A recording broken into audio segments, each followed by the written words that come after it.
Good morning. This is your Kelso Report for Wednesday, December 14th, and I'm your host, Clark Kelso.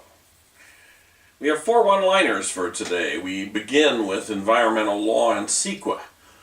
In City of San Diego versus Board of Trustees of the California State University, the 4th District held that the environmental impact report for the expansion of San Diego State University was improperly certified by the Board of Trustees, when, among other things, it concluded that because the university might not obtain fair share off-site mitigation funding from the legislature or governor, there were no feasible mitigation measures to reduce the project's significant off-site traffic impacts to a less than significant level.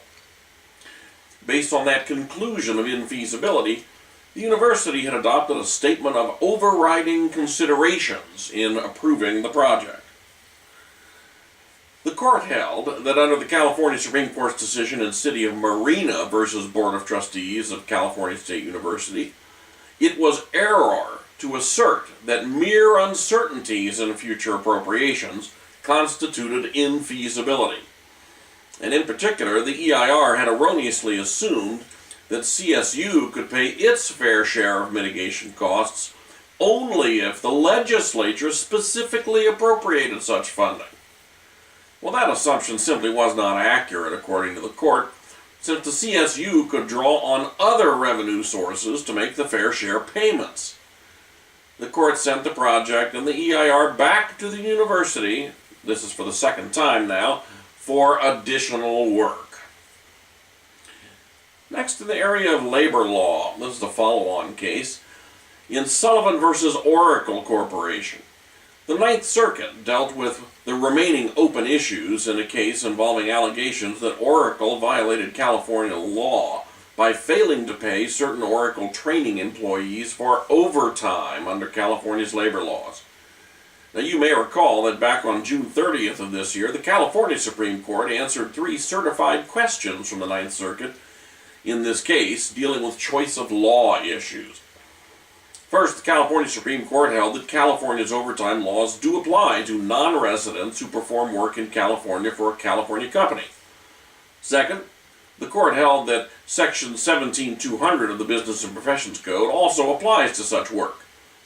Third, the court held that Section 17200 does not apply to a Federal Labor Standard Act claim for work performed outside of California.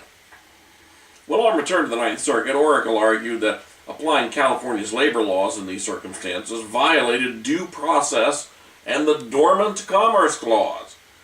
These were really make-weight arguments. California plainly had enough significant contacts with the circumstances to apply its labor laws, including the facts that Oracle's headquarters and principal place of business is in California, the decision to classify the plaintiffs as teachers and to deny them overtime pay was made in California, and of course the work in question was performed in California. The Ninth Circuit sent the case back to the trial court for further proceedings, which at this point really should result in Oracle simply paying damages and attorney's fees. Next, professional responsibility. In Kennedy versus Eldridge, the 3rd District upheld the family court's decision to disqualify counsel for one of the parties because he was too intimately associated with the merits of the support and custody dispute before the court. In particular, in what the 3rd District described as a roiling support and custody dispute involving an infant child, the family court disqualified the child's paternal grandfather from representing his son, the father, against the mother of his grandson.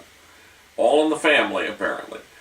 As the appellate court explained, a plethora of family entanglements, potential misuse of confidential information, a conflict posed by the near certain prospect that counsel will have to testify, and the preservation of the integrity of the judicial system, all coalesce to support the trial court's disqualification order. You would have thought they would have had the good sense to get a lawyer outside the family. Finally, in the area of insurance law, in George versus Automobile Club of Southern California, the 2nd District held that an insurance company's automobile policy was clear and unambiguous, in calling for payment of the fair market value or actual cash value up to a limit of $25,000.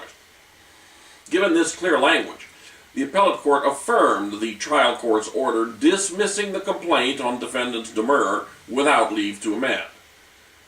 The plaintiff claimed that certain alleged oral statements supported his interpretation of the policy, that in the event of a total loss of a vehicle, the policy promised to pay $25,000 irrespective of the car's fair market value.